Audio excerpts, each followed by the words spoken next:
Okay.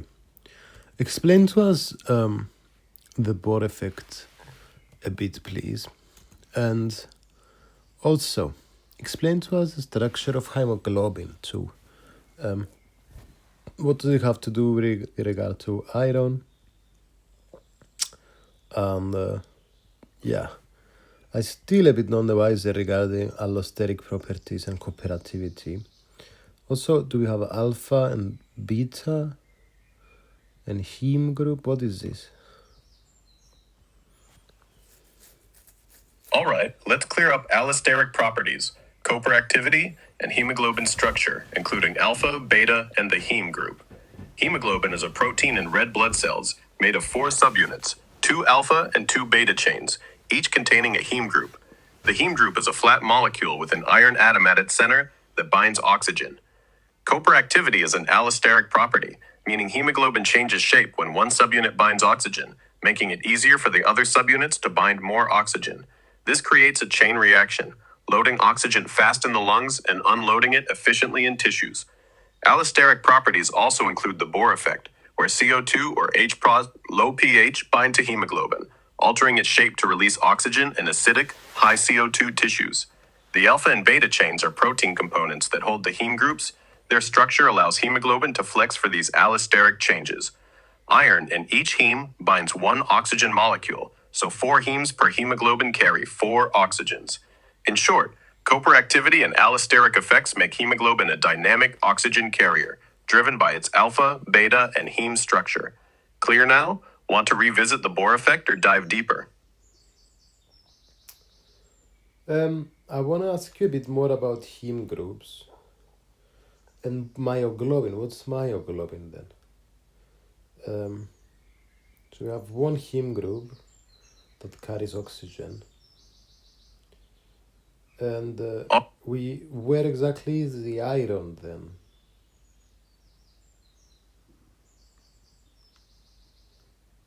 Heme groups are flat, ring-like molecules called porphyrins, each with an iron atom at the center. The iron binds oxygen, allowing transport. In hemoglobin, found in red blood cells, there are 4 heme groups, 1 in each of the 2 alpha and 2 beta subunits, so it carries up to 4 oxygen molecules.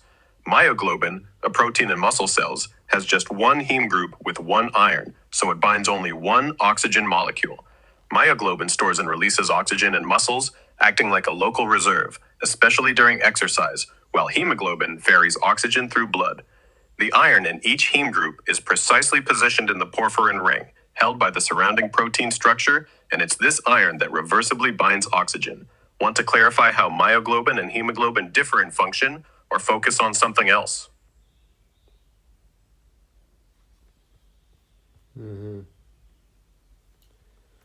Okay.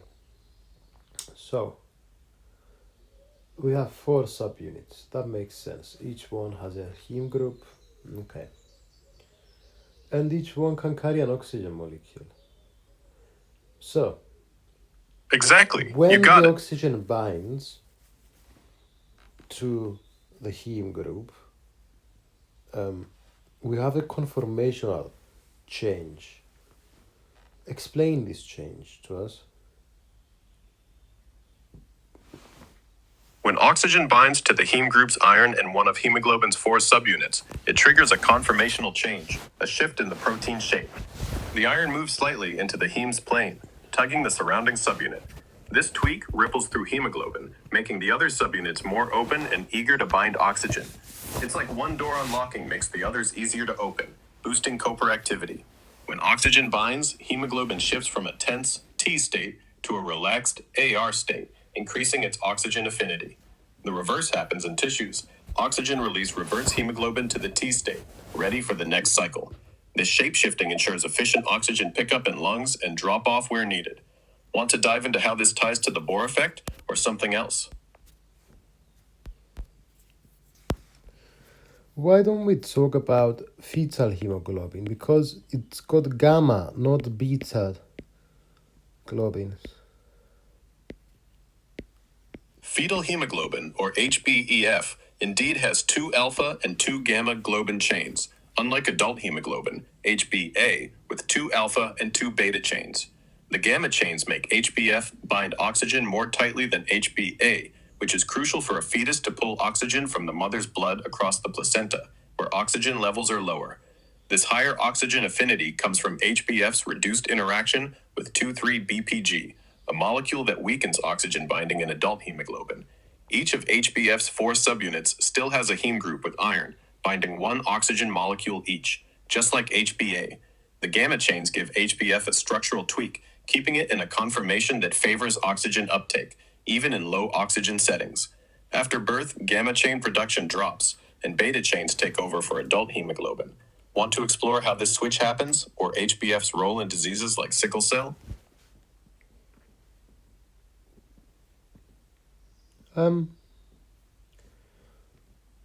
That's all good. So regarding the Bohr effect, we have increase in CO2, let's say. This means we have a decrease in affinity of hemoglobin for oxygen. Remind us the word affinity. Right. With the Bohr effect, an increase in CO2, or H-pros, meaning lower pH, decreases hemoglobin's affinity for oxygen. This happens in active tissues where CO2 and acidity are high. The CO2 and H-pros bind to hemoglobin, tweaking its shape to favor the tense T state, which releases oxygen more easily. So hemoglobin drops off oxygen right where it's needed most, like muscles working hard. Affinity here refers to how tightly hemoglobin holds oxygen. Lower affinity means it lets go faster. In the lungs, where CO2 is low and pH is higher, hemoglobin's affinity for oxygen increases, grabbing it up efficiently. Want to clarify how CO2 triggers this, or move to another angle? Wait, I'm a bit confused. I'm a bit confused. Explain the relationship between carbon dioxide, hemoglobin, oxygen, and also explain to me pH, and explain to me the word affinity, what exactly it means.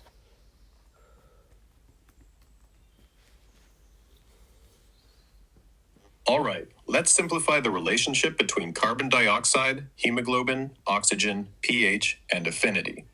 Affinity means how strongly hemoglobin binds to oxygen, like how sticky it is. High affinity means hemoglobin holds oxygen tightly. Low affinity means it releases oxygen easily. In the lungs, where oxygen is plentiful and carbon dioxide, CO2, is low, hemoglobin has high affinity, grabbing up to 4 oxygen molecules per heme group. CO2 affects this via the Bohr effect. In tissues where CO2 is high from metabolism, CO2 dissolves in blood, forming carbonic acid, which breaks into H-pros ions and bicarbonate. This increases H-pros, lowering pH, making blood more acidic. Low pH and high CO2 make hemoglobin change shape, lowering its affinity for oxygen, so it releases oxygen to tissues that need it, like working muscles. pH is a measure of acidity. Lower pH, more H-pros, means more acidic. Higher pH, less H-pros, means less acidic. In short, high CO2 and low pH tissues reduce hemoglobin's oxygen affinity, unloading oxygen. Wait Low a sec. CO2. So affinity means release more easily. All right, let's nail this down. Affinity refers to how strongly hemoglobin binds to oxygen. High affinity means hemoglobin holds oxygen tightly, so it's harder to release. Low affinity means hemoglobin binds oxygen weakly, so it releases oxygen more easily. For example, in tissues where CO2 and H-pros are high, low pH, the Bohr effect lowers hemoglobin's affinity, making it let go of oxygen easily to supply active cells. In the lungs, where CO2 is low and pH is higher, hemoglobin's affinity is high, so it grabs and holds oxygen tightly. So low affinity equals easier release. High affinity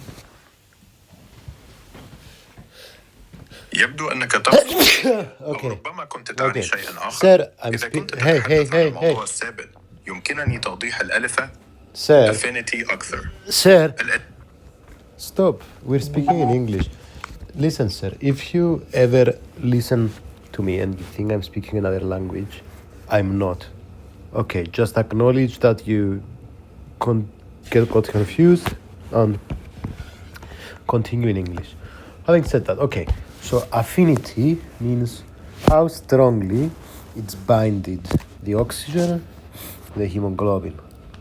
And now, if we have high blood CO2, this will mean that we will have a less strong bond between oxygen and hemoglobin. But why is this true? No worries. I got a bit thrown by the sound there, but we're all good in English. Yeah, you're spot on. Affinity is how strongly hemoglobin binds oxygen. High blood CO2 lowers this affinity, meaning hemoglobin holds oxygen less tightly and releases it more easily. Why?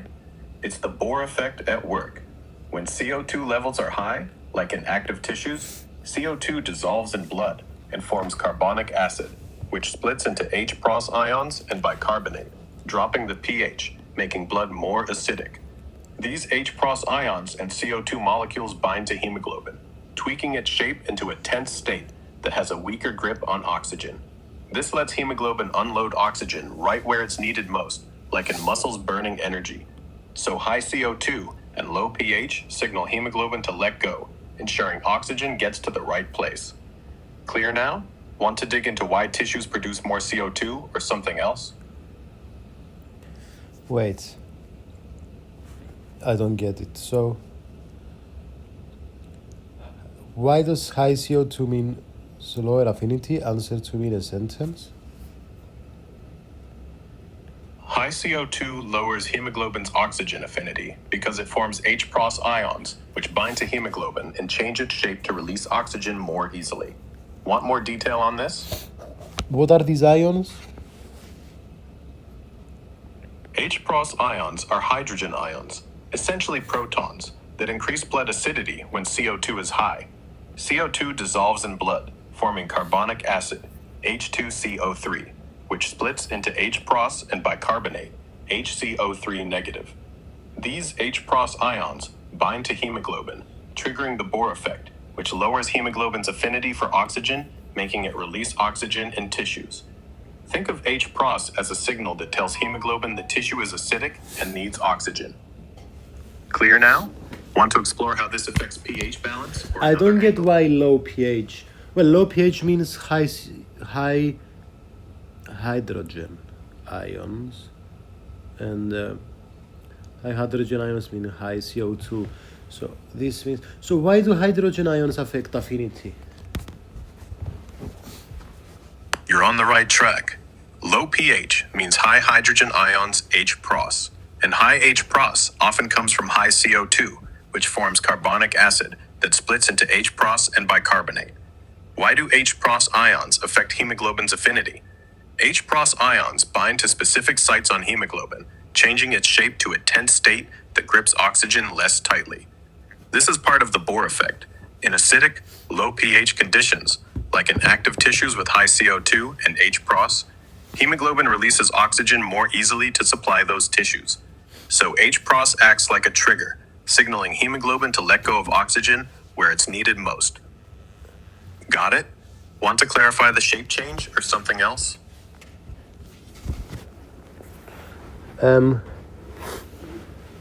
Well, so No these stress. hydrogen ions bind allosterically or no? Yes, hydrogen ions H-pros bind allosterically to hemoglobin. They don't bind to the same sites as oxygen, the heme group's iron, but to other spots on the protein, like specific amino acid residues.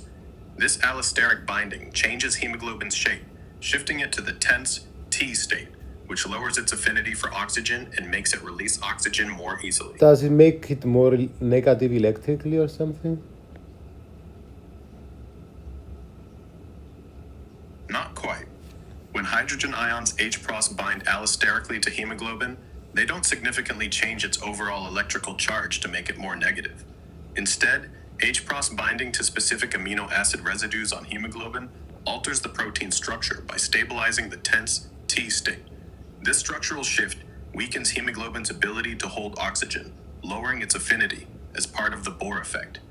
The effect is more about conformational change then a major shift in electrical charge.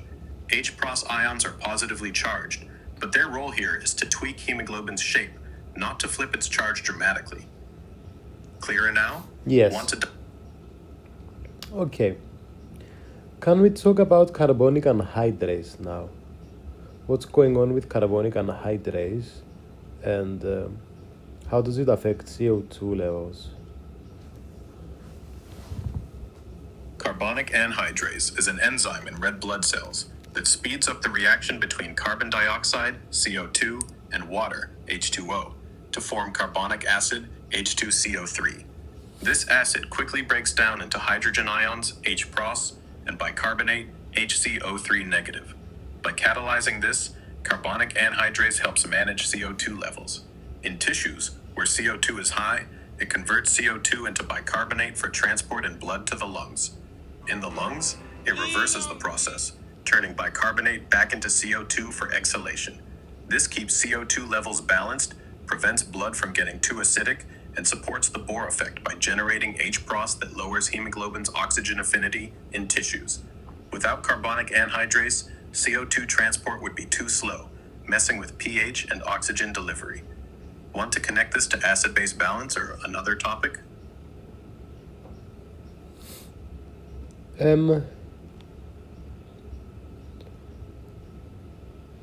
I wanna ask you about CO2 transport in the blood. So, what's carbaminohemoglobin, and how can we carry CO2 as bicarbonate? CO2 is transported in blood three ways. Carbonaminohemoglobin is when CO2 binds directly to hemoglobin's protein parts, not the heme iron, forming a compound that carries about 10% of CO2 from tissues to lungs. The main way, about 70%, is as bicarbonate, HCO3 negative. In red blood cells, CO2 reacts with water, catalyzed by carbonic anhydrase, forming carbonic acid, H2CO3, which splits into H-pros and HCO3 negative. Bicarbonate moves into plasma for transport, while H-pros is buffered by hemoglobin. The remaining 20% of CO2 dissolves directly in plasma. In the lungs, these processes reverse. Bicarbonate converts back to CO2, carbaminohemoglobin releases CO2, and dissolved CO2 is exhaled. This system efficiently moves CO2 while stabilizing pH. Want to dive deeper into any of these or something else? I want to ask you about the chloride shift and what we have on the X and Y axis of the hemoglobin saturation curve. The chloride shift and hemoglobin saturation curve are key to understanding blood-gas transport. The chloride shift happens in red blood cells to balance CO2 transport. When CO2 enters red blood cells and forms bicarbonate, HCO3 negative, via carbonic anhydrase, bicarbonate moves out into plasma. To balance the charge, chloride ions, Cl negative, move into the red blood cells from plasma. This exchange keeps electrical neutrality and supports bicarbonate transport.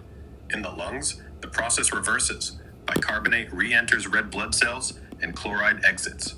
Now, the hemoglobin saturation curve plots oxygen saturation, y-axis, percentage of hemoglobin bound to oxygen, against partial pressure of oxygen, x-axis, in millimeters per etch.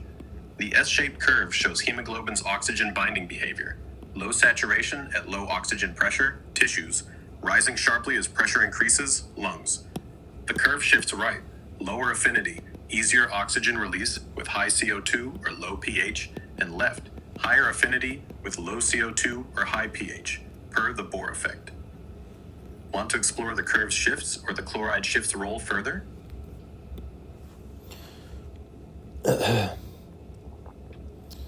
Well, so when oxygen binds hemoglobin,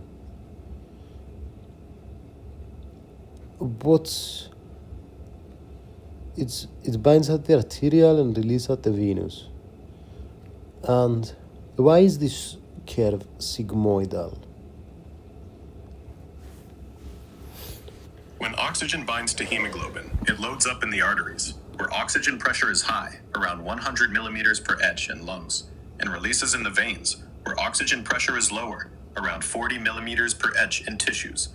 This is because hemoglobin's affinity for oxygen drops in tissues due to lower oxygen pressure and the Bohr effect, high CO2, low pH.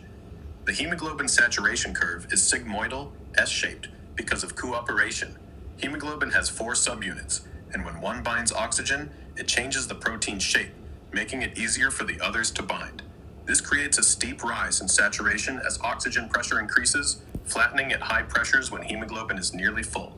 The sigmoidal shape reflects this all-or-nothing binding behavior, unlike myoglobin's simpler, hyperbolic curve with one binding site. Clear? Want to dig into why veins have lower oxygen pressure or another aspect?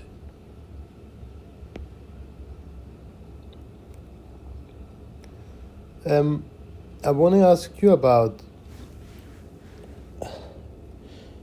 what it means to shift left or right again. A right or left shift of the hemoglobin saturation curve describes how hemoglobin's oxygen binding affinity changes.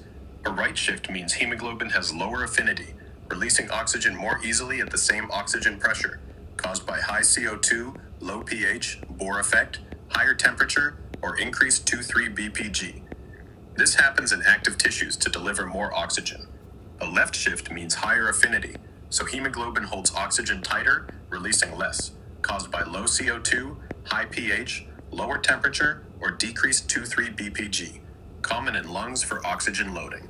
On the curve, right shifts lower saturation at a given oxygen pressure, left shifts raise it. Want to explore what triggers these shifts in specific scenarios? What's the difference between PaO2 and SpO2? PaO2, partial pressure of alveolar oxygen, is the pressure of oxygen in the alveoli of the lungs, typically around 104 millimeters at sea level, reflecting oxygen available for diffusion into blood.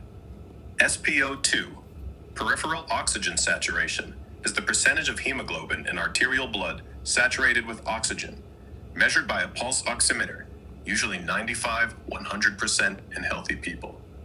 PaO2 measures oxygen gas pressure in lungs. SpO2 measures how much oxygen hemoglobin is carrying in blood.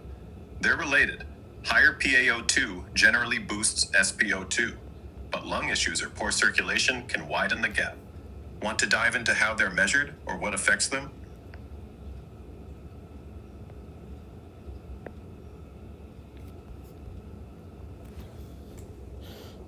Tell me one more time. So, I'm still struggling with a few of the terms we said today. Rightward, leftward shift, chloride shift, PaO2, SpO2. Let's play a game where I can kind of, by the end of it, figure these out. Let's gamify stuff. All right, let's make this fun and nail down rightward shift, leftward shift, chloride shift, PaO2, and SpO2 with a quick game. Imagine you're a red blood cell on a mission called Oxygen Quest.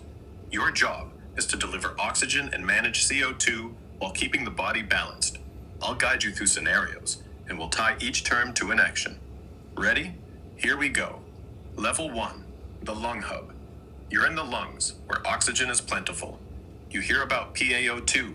It's the oxygen pressure in the alveoli, like the fuel gauge showing how much oxygen is available to load onto hemoglobin. It's high here, around 100 millimeters. You check your SpO2, the percentage of your hemoglobin carrying oxygen, and it's nearly 100%, fully loaded. Question: does high PaO2 help you max out SpO2, or do you need something else? Answer: high PaO2 drives high SpO2 as more oxygen pressure fills hemoglobin. Level 2, tissue delivery. You're now in the muscles, where CO2 is high and pH is low, acidic. You hear a rightward shift in your oxygen binding curve, meaning your hemoglobin releases oxygen more easily. Why? The Bohr effect. High CO2 and H+. Dude, this is not a game. You're just doing a monologue. I want to play like a game between me and you, like back and forth, short answers. Fuck me. All right, let's make it a real game. Fast and back and forth. Game. Oxygen Quest Showdown. I'm the quizmaster, you're the red blood cell hero. I throw scenarios, You answer short to nail these terms. Rightward, leftward shift, chloride shift, PaO2, SpO2. Wrong answer, I zap you with CO2 overload. Ready? Go. Round 1. Lung arena. You're in the lungs. PaO2 is 100 millimeters hemoglobin, SpO2 is 98%. Question, what's PaO2 measuring here? Your answer, quick. Oxygen? Close C, but zap. PaO2 measure percent partial geoxygenio nasal-veolose. What the fuck are you on about? Guys, let me see if it was an accident. What?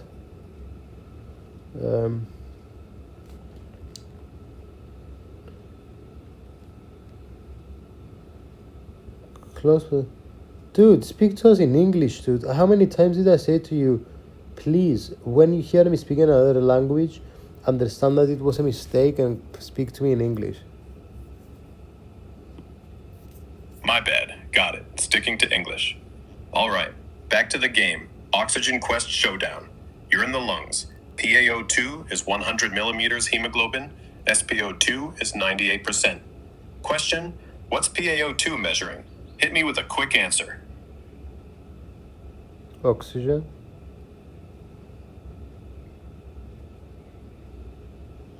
Close, but zap. PaO2 measures the pressure of oxygen in the lung alveoli, like how much O2 is ready to jump into your blood. Try again. Round 1, take 2. What's PaO2 measuring in the lungs? Go.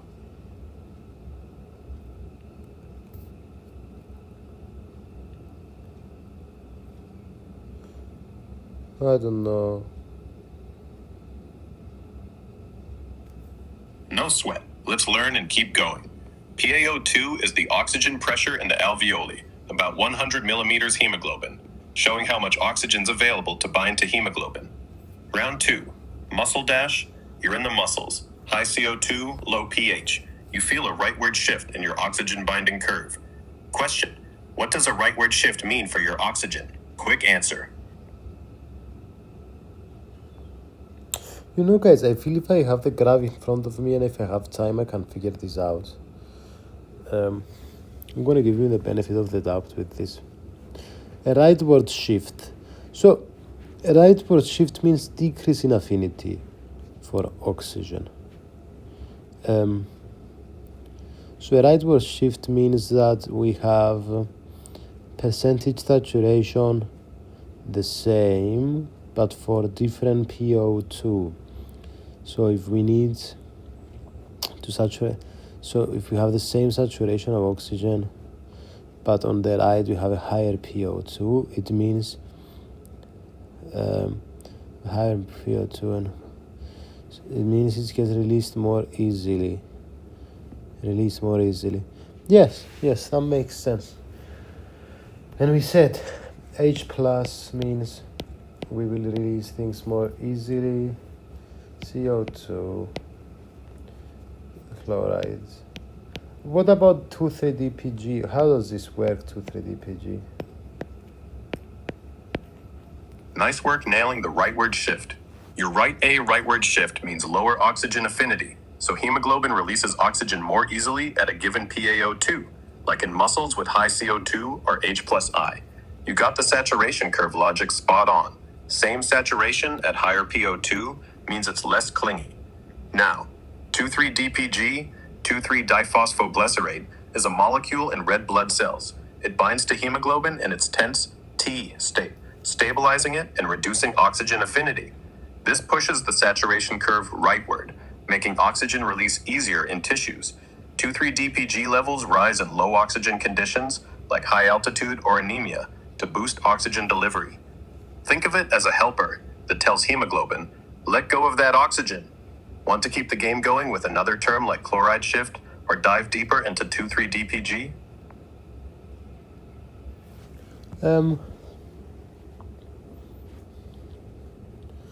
Yeah, let's dive a bit deeper to 2,3-DPG. So it binds hemoglobin, it lowers the affinity. Exactly. 2,3-DPG binds to hemoglobin in its tense T state, right in the pocket between the beta subunits. This binding stabilizes the T state, making hemoglobin less likely to grab or hold oxygen, so it lowers oxygen affinity and pushes the saturation curve rightward. It's like 2,3-DPG whispers to hemoglobin, release that oxygen for the tissues. This is super useful in low oxygen situations, like high altitude, where more 2,3-DPG is made to ensure tissues get enough oxygen. Want to explore how 2,3-DPG levels are regulated, or jump back to the game with another term? Can I ask you about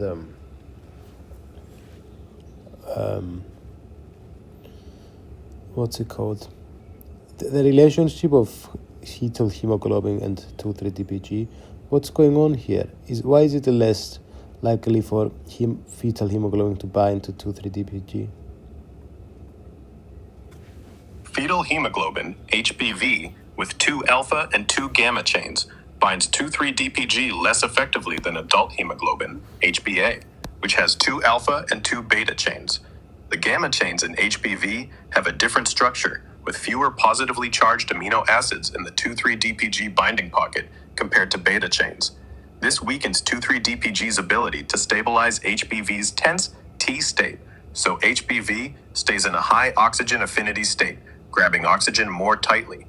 This is crucial for a fetus to pull oxygen from the mother's blood across the placenta, where oxygen pressure is low. Less 2,3-DPG binding means HBV doesn't get the release oxygen signal as strongly, keeping its affinity high.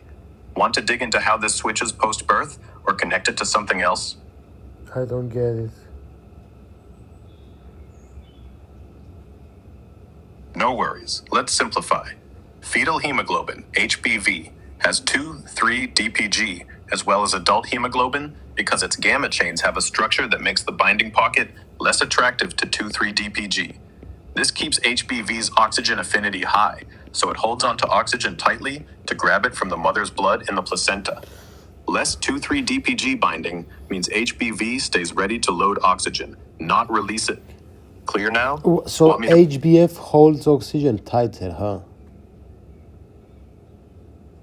Yeah, exactly. Fetal hemoglobin, HBV, has oxygen tighter because it binds 2,3-DPG weakly, keeping its high affinity to snag oxygen from the mom's blood across the placenta. Want to explore why this matters for the fetus or something else? Maybe we can talk a bit about breathing now.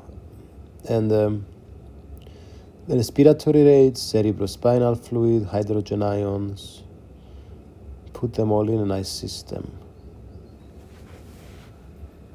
All right, let's tie breathing, respiratory rates, cerebrospinal fluid, CSF, and hydrogen ions, H+ ions, into a clear system. Breathing is controlled by the brain's respiratory centers, mainly in the medulla oblongata, which adjusts respiratory rate, typically 12 to 20 breaths per minute, at rest based on blood and CSF chemistry. Hydrogen ions, H+ ions, and CO2 are key players. When CO2 rises in blood, like during exercise, it crosses into CSF, where it forms carbonic acid, H2CO3, and splits into H+ ions and bicarbonate, HCO3-. The medulla's chemoreceptors in CSF and blood sense this H+ ion increase, lower pH, and signal faster breathing to exhale more CO2, reducing H+ ions and raising pH. Peripheral chemoreceptors in the carotid arteries also detect blood H+ ion low oxygen, fine-tuning the rate. If H+ is low, high pH, like in hyperventilation, breathing slows to retain CO2, increasing H+ ions. So, the system works like this. High CO2 or H+ ions in blood, CSF, speeds up respiratory rate. Low CO2 or H+ ions slows it down, keeping pH balanced around 7.35, 7.45. This links back to hemoglobin, as CO2 transport via bicarbonate or carbaminohemoglobin influences H+ ions levels, affecting oxygen delivery. Want to zoom in on how CSF pH drives this, or connect it to something like metabolic acidosis?